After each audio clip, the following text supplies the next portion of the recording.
Endang ya, lah tinggal keduren. Assalamualaikum warahmatullahi wabarakatuh. Saya di sini akan membuka presentasi kelompok 10 dengan topik implementasi strategi pemasaran global atau bernegosiasi dengan pelanggan internasional, mitra, dan regulator. Pertama-tama perkenalkan anggota kelompok 10 ada Bagas Rizky Laksono, NIM 2017, kemudian Kurnia Nurega, NIM 242, kemudian ada saya sendiri, Juwita Salsabila, NIM 263, dan ada Ibra Bagus, NIM 505.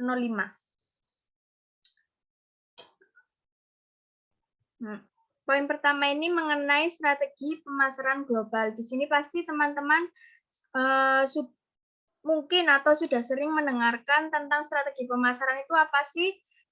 Jadi strategi pemasaran global ini dapat didefinisikan sebagai salah satu cara perusahaan yang ingin memasuki bisnis global dengan cara mempengaruhi pelanggan yang berasal dari luar negeri dan skala internasional supaya tertarik terhadap produk yang dihasilkan.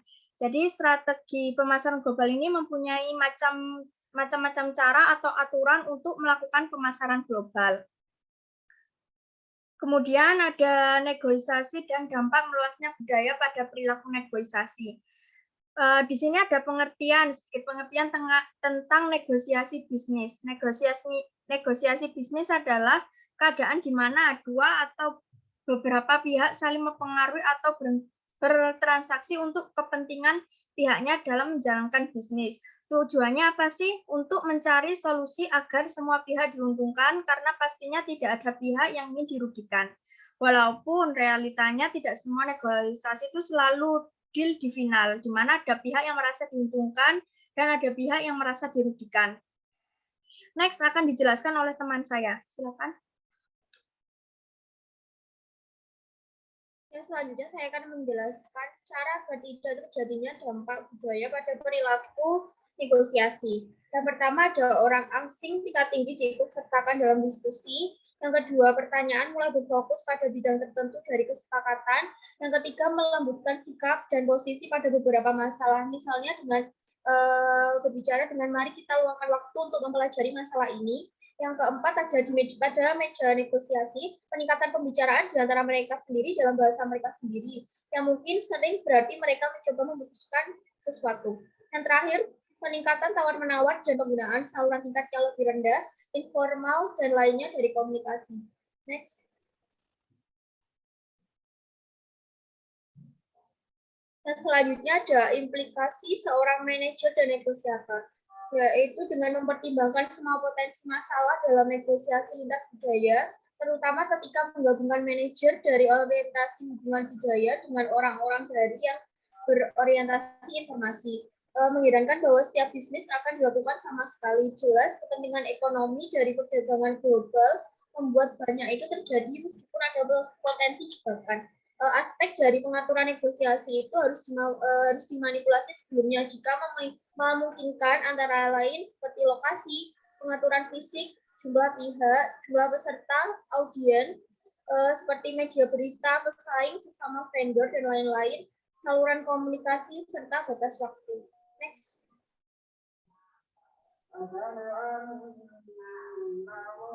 Selanjutnya ada langkah negosiasi bisnis internasional yang efektif dan efisien.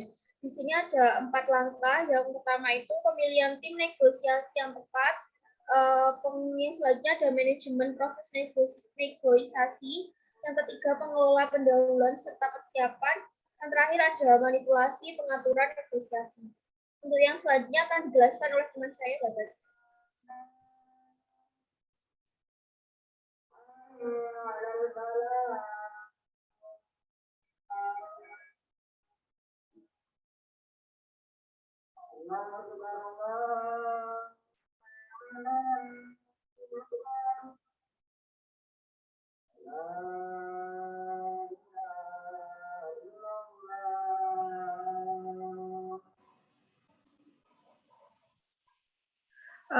Sepertinya ada masalah jaringan mengenai jaringan teman saya. Ini ada sudah. Silakan Mas Bagas dilanjutkan presentasinya. Ya. Selanjutnya adalah jenis masalah dalam negosiasi bisnis internasional. Di sini ada 4 jenis masalah terhadap negosiasi bisnis internasional. Salah satunya adalah bahasa, perilaku nonverbal. Yang kedua ada nilai, ada proses berpikir.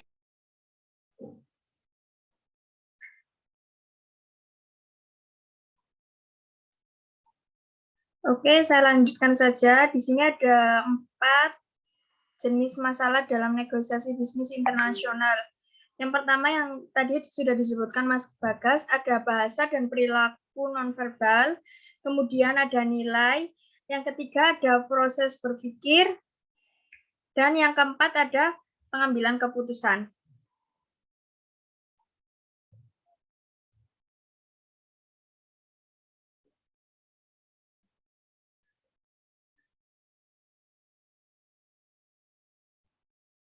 Oke, saya lanjutkan saja. Oh ini, bentar.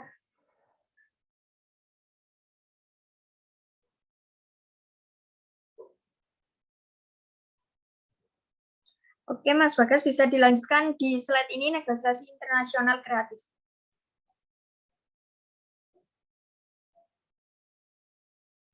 Ya, baik. Maaf tadi ada gangguan sinyal. Selanjutnya akan saya teruskan mengenai negosiasi internasional kreatif. Nah, pendekatan negosiasi bisnis internasional secara alami menggunakan banyak teknik yang hanya ditekankan dalam setiap diskusi tentang proses kreatif. Ide-ide yang tercantum yang dapat digunakan di semua tahap negosiasi bisnis internasional. Antara lain sebagai berikut ialah perencanaan, pelaksanaan, tindak lanjut, dan semua itu penerapan prinsip-prinsip kreativitas menjadi secara praktis dan terang-terangan sesuai setidaknya dalam 3 poin dalam bernegosiasi. Next. Untuk next selanjutnya akan dijelaskan oleh teman saya. Kemudian ada studi kasus, yaitu proses negosiasi untuk memasuki pasar luar negeri pada PT dan Liris. Banyaknya perusahaan yang melakukan bisnis internasional. Semakin matang kegiatan bisnis dalam negeri akan mendorong perusahaan-perusahaan untuk memperluas kegiatan bisnisnya ke luar negeri. Ketika sebuah perusahaan akan memasuki pasar luar negeri, pasti perusahaan telah melakukan kontak dengan pelanggan di negara tujuan. Sebelum memulai kegiatan bisnis, biasanya negosiasi dilakukan terlebih dahulu agar pihak-pihak yang terlibat menghasilkan kesepakatan yang terbaik. Tentu saja, kegiatan negosiasi perusahaan akan berhadapan dengan budaya yang berada di negara asal. Next. Mohon maaf, Mas, bisa dijelaskan secara singkat aja ya, soalnya waktunya tinggal sedikit. Oh iya. Untuk pembahasan, yaitu PT dan Liris menempuh 3 tahapan selama melakukan negosiasi. Ketika tahap tersebut ada persiapan, face to face, dan kemudian yang terakhir setelah negosiasi. Saat negosiasi berlangsung, maka terjadilah suatu diskusi, pertukaran pendapat, tawar-menawar, dan sebagainya. Masing-masing pihak akan menyampaikan berbagai pendapat yang dimiliki. Saran maupun pendapat dari negosiator lawan terkadang belum tentu dapat diterima oleh negosiator PT dan Liris. Akan tetapi perusahaan berusaha membuka diri untuk menerima saran atau pendapat yang diberikan pihak lawan. Setelah melalui tahap persiapan negosiasi dan face to face, maka tahap terakhir adalah post negosiasi. Pada tahap ini negosiasi PT dan Liris dan negosiator lawan telah menyelesaikan perundingan dan telah mendapatkan kesepakatan. Jika kedua pihak telah memasuki tahap ini bukan berarti kegiatan negosiasi telah selesai, namun terdapat proses selanjutan. Proses selanjutnya adalah melaksanakan isi kontrak atau kesepakatan yang telah disetujui, kemudian dilakukan pengiriman produk yang telah dipesan. Kesepakatan yang diambil memungkinkan munculnya perbedaan persepsi antara kedua belah pihak. Masing-masing negosiator harus memiliki bahwa kesepakatan yang diambil benar-benar dipahami oleh kedua pihak yang terlibat. Manajer pemasaran PT dan Liris mengungkapkan bahwa untuk memastikan masing-masing pihak paham mengenai kesepakatan yang dihasilkan adalah melakukan evaluasi isi kontrak. Apabila memang ada yang berbeda, maka isi kontrak akan direvisi sebelum proses selanjutnya akan dilakukan. Kemudian akan dijelaskan teman saya. Oke, jadi kesimpulan dari materi ini yaitu karena gaya negosiasi bisnis sangat bervariasi di seluruh dunia, penting untuk mempertimbangkan perbedaan budaya saat bertemu klien ataupun pelanggan atau mitra bisnis di seluruh meja negosiasi internasional. Selain faktor budaya, kepribadian dan latar belakang negosiator ini juga mempengaruhi perilaku mereka. Perhatian besar itu harus diberikan untuk mengenal individu yang mewakili perusahaan klien dan pelanggan. Terima kasih karena telah menonton video presentasi ini hingga habis. Semoga dapat bermanfaat bagi teman-teman. Saya perwakilan dari kelompok 10, mohon maaf sebesar-besarnya jika ada materi yang kurang tepat atau ada kata-kata yang kurang tepat. Saya dari perwakilan teman-teman, saya ucapkan sekali lagi terima kasih. Wassalamualaikum warahmatullahi wabarakatuh.